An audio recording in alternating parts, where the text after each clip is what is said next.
I know that people are gonna think there's something wrong, but there's nothing wrong. I just lost my Susan necklace and can't seem to find it, and I'm running against this deadline, so I'm gonna have to just film without it. I'm sorry, everything is fine between me and Susan. I have this situation with my guy friend. That sentence is so universal. We're really close, and he's really pushing for me to go to a college he's picked. I told him I'd have some issues with the college's fairly recent racist history and legalism in the campus rules. Oh, yeah, I can see why. I could do it, but school's an important decision to me, and I can't rush it or make a decision based on guilt. No, you're right. Is it wrong for me to choose academics over going with my friend? No, it's not. You guys can remain good friends while going to different colleges. Unless there's some other ulterior motive that he has for— I know he does want to date in the future, and he gets frustrated because I haven't decided on a college yet. Oh. Well, there we go.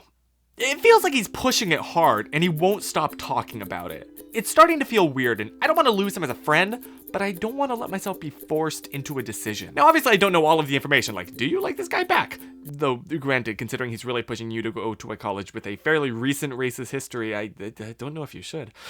He should like you for who you are and the choices that you make with your own life. Because the school that you go to and the culture and environment that you surround yourself in for the next 4 years will influence, and not just influence, but really push you in the direction that the rest of your life is gonna go. It is such a critical and crucial decision that I really think you shouldn't compromise on because this guy likes you. Your life and the path that you go down is ultimately your decision. You can take other people's considerations into account and definitely should listen to as many different people about stuff like this incredibly important as possible.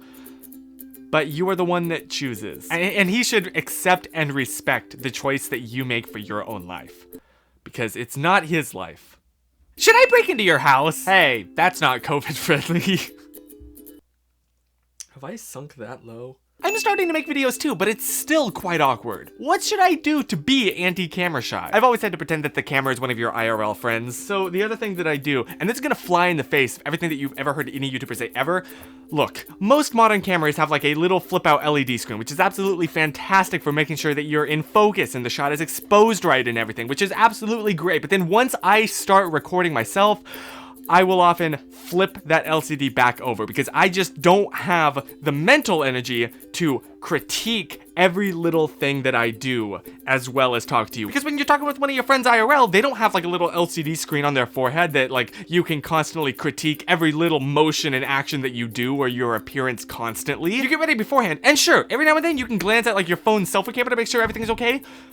But you're not constantly critiquing yourself. You are focused 100% on what you are saying. And of course, that's not to say that I do it every time. Like right now, for example. Hi! But that's mostly because this is a new setup and I just want to make sure everything works. Oh, and also, I'm still quite awkward in receiving compliments because previously in middle school, I too was bullied and got picked on. How do I overcome that feeling of awkwardness and how should I respond to them? Help! Not gonna lie, I love it when questions end with like a dramatic HELP! Because it means that I get to do that.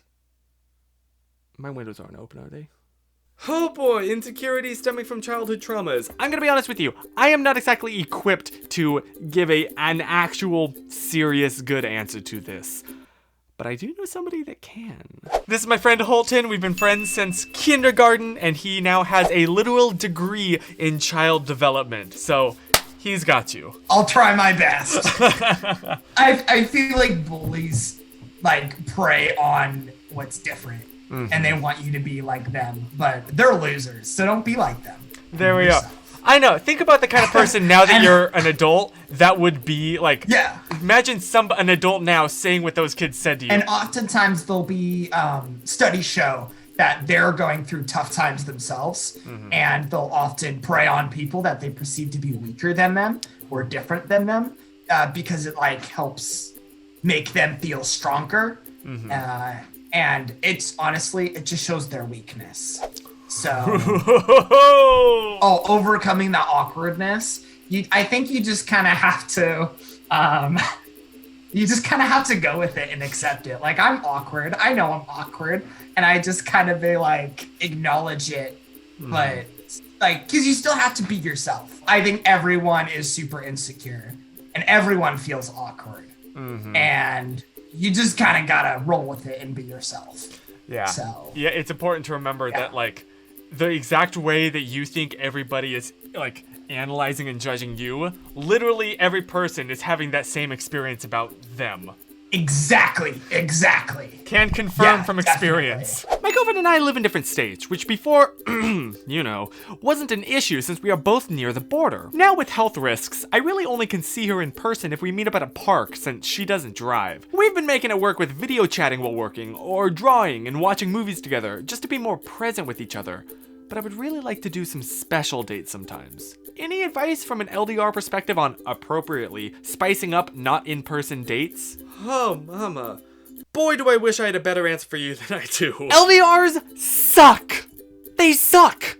They suck! Especially when on top of all of the regular struggles that an LDR presents, it's the responsible thing to do to not be with them. You know, it's not the same at all, but maybe one thing you could kind of do to simulate a date is to like join together in a private like server for a video game, whether that be like Minecraft or The Sims or something, and then